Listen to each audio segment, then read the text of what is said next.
वो कह रहे हैं कि भाई हम कराची से अडयाला नहीं आ सकते, हर चक्कर पर हमारा 1 लाख रुपया खर्च आता है, हम बच्चे पालें या अडयाला जेल जाएं।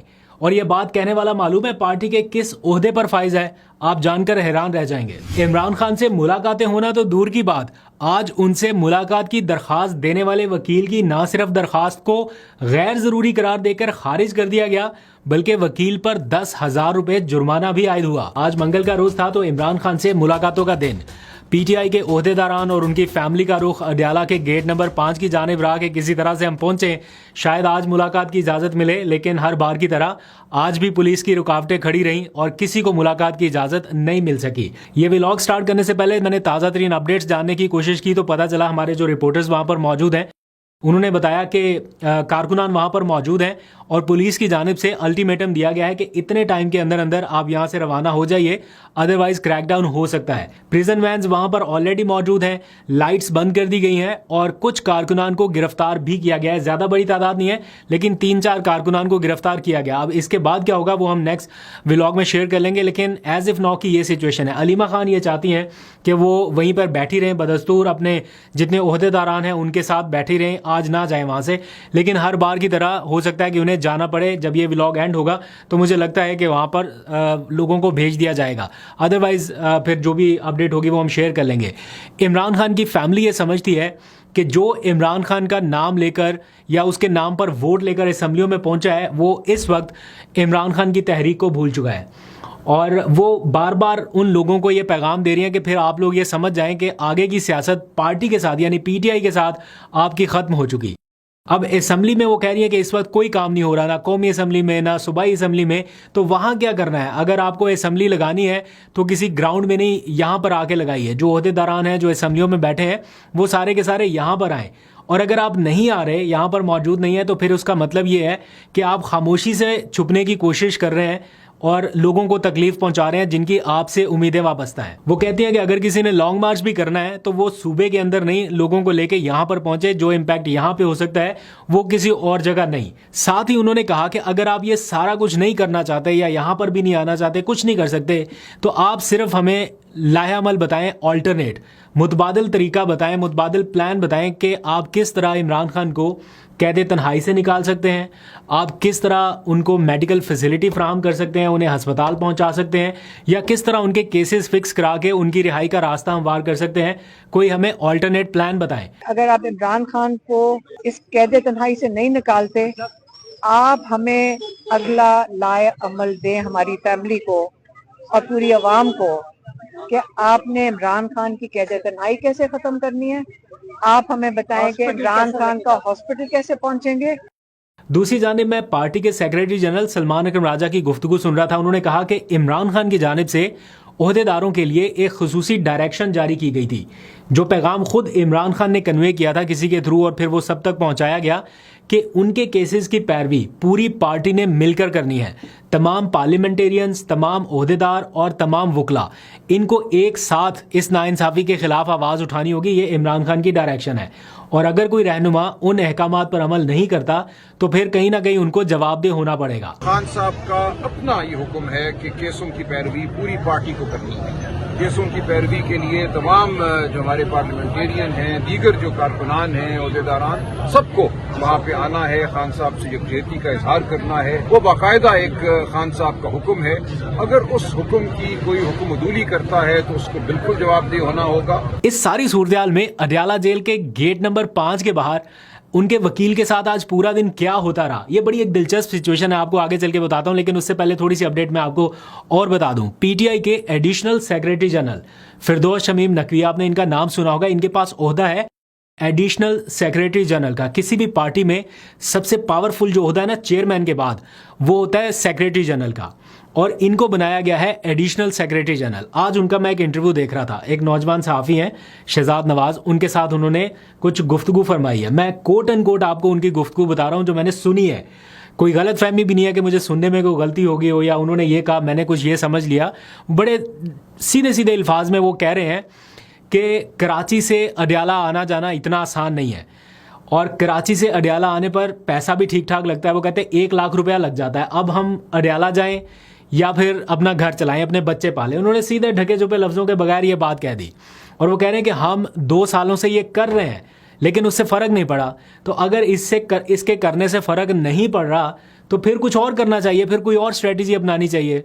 ये नहीं हो सकता कि हम हर मंगल अडयाला जाएं, 1 लाख रुपया आने जाने पे लगाएं तो घर में क्या करें। ये उनका एक बिल्कुल सीधा सा नुक्ता नज़र है जो उन्होंने बता दिया। उन्होंने कहा कि मेरे से आप इस तरह की बातें ना करें, ये सीधी सी बात है जो मैं कह रहा हूँ। कराची से आना इतना आसान नहीं है। या तो हम ये कहते हैं हर मंगल को कराची से भेजेंगे तो हम अपने घर कैसे चलाएं, बच्चों का पेट कैसे पाले, कौन पैसे दे रहा है, और उसके बाद जब उनको वहां पकड़ लिया जाए, FIR हो जाए, तो क्या ये तो आप लोगों के लिए सबसे बड़ा डर यही है कि FIR वगैरह ना हो जाए? अरे कोई डर वर नहीं है। बात ये जमीनी हकीकत है। जरा तुम भी सोचो, मेरे ऊपर जो इस्लामाबाद की FIR कटी है, हर दफा हवाई जहाज से आता हूँ तो लाख रुपए खर्चा होता है। किधर से लाऊं? इतने आसान बच्चों वाली बातें नहीं की जाए मुझसे। और फिर उन्होंने कहा कि डिफरेंट करना चाहिए। डिफरेंट उन्होंने क्या अपनी राय क्या दी कि क्या कर सकते हैं डिफरेंट। वो कह रहे हैं कि जहाँ जहाँ पर अदालतें हैं ना, हर शहर में जो भी अदालत है उसके बाहर एहतजाज करें। यानी वो कराची में है तो वो चाहते हैं कि कराची की किसी अदालत के बाहर वो एहतजाज करें, उन्हें अडयाला ना आना पड़े। ये उनका पॉइंट ऑफ व्यू हो सकता है। जाहिर बात है ये एक्सपेंसिव पड़ता है। आपको अगर आना है हर हफ्ते अडयाला तो फिर ये थोड़ा सा इसके ऊपर खर्चा तो करना पड़ता है। पार्टी ओहदेदारान करते हैं। कुछ लोग ऐसे हैं जो नहीं इस बारे में सोचते, लेकिन कुछ लोग हैं जिन्होंने घर का निज़ाम चलाना है। वो देखते हैं कि यार इतना पैसा लगता है तो क्या कहाँ से निकालें। तो कुछ सफ़ेद पोश लोग भी हैं। तो मैं उनकी नीयत के ऊपर कोई डाउट नहीं कर रहा, लेकिन ये बात उन्होंने कह दी। वो कहते हैं कि पार्टी का सबसे बड़ा फुकदान ये है कि पार्टी के पास कोई डायरेक्शन नहीं है, और डायरेक्शन ना देने के जो जिम्मेदार हैं वो बैरिस्टर गौहर और सलमान अकरम राजा हैं। उन्होंने नाम लेके कह दिया कि ये 2 लोग जिम्मेदार हैं। अच्छा, ये उनकी एक ओपिनियन है जो पहले भी उन्होंने कहा ना कि हम अडयाला नहीं जा सकते, और ये सलमान अकरम राजा, ये उनकी ओपिनियन है, बिल्कुल दे सकते हैं। लेकिन वो जिस ओहदे पर बैठे हैं, पार्टी के एडिशनल सेक्रेटरी जनरल, हर 10 दिन के बाद 5 दिन के बाद कोई ना कोई PTI का ओहदेदार ही उठता है और वो ऐसी कोई ना कोई बात करता है कि उनके जो वर्कर्स हैं वो बड़े मायूस होते हैं और वो अपने दिल का गुबार निकाल के चलते बनते हैं। अब इसका पार्टी पर क्या असर पड़ेगा, वर्कर्स के ऊपर क्या असर पड़ेगा, वो इतना हुकूमती सख्तियों से असर नहीं पड़ता वर्कर्स के ऊपर कि वो इतना मायूस हुकूमती सख्तियों से हो जितना वो पार्टी के अपने लोगों के हाथों हो जाते हैं।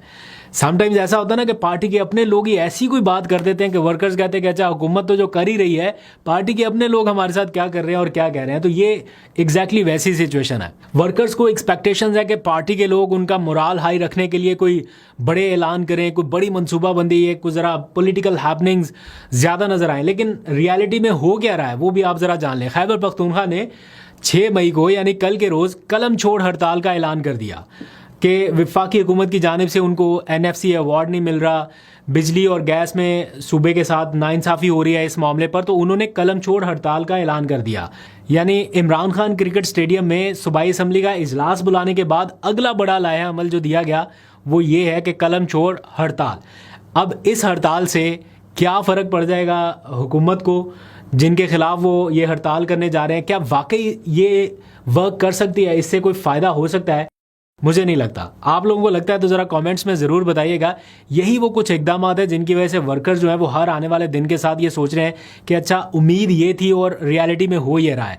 एक्सपेक्टेशंस बहुत ज़्यादा की थी और रियलिटी में ये हमारे सामने चीज़ें आ रही हैं। खैर, आज की एक और दिलचस्प सूरत उस वक्त पैदा हुई जब इंसदाद दहशतगर्दी की अदालत ने 9 मई GHQ हमला केस में इमरान खान से मुलाकात के लिए आने वाली दरख्वास्त को ना सिर्फ गैर ज़रूरी और फजूल करार देकर खारिज कर दिया, बल्कि इमरान खान के वकील फैसल मलिक पर 10,000 रुपए का जुर्माना भी आयद कर दिया कि ये फजूल दरखास्त क्यों दायर की गई। अदालत ने कहा कि जो जुर्माना हम आप पे आयद कर रहे हैं 10,000 रुपए का, वो डिस्ट्रिक्ट बार की डिस्पेंसरी में जमा करा दें ताकि उससे गरीबों का इलाज हो सके।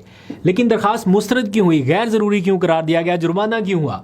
तो अदालत ये कहती है कि पहली बात यह कि इमरान खान GHQ हमला केस में जुडिशल कस्टडी में है ही नहीं, वो तो ऑलरेडी जमानत पर है। और दूसरी बात यह कि इस्लामाबाद हाई कोर्ट पहले ही उनसे मुलाकातों का तरीकाकार तय कर चुकी है। तो जो तयशुदा तरीकाकार है उसके मुताबिक चलें या फिर मुतलका फोरम से रजू करें। आप यहाँ पर इस अदालत का वक्त ज़ाया कर रहे हैं, इसलिए अदालत ने जुर्माना आयद कर दिया।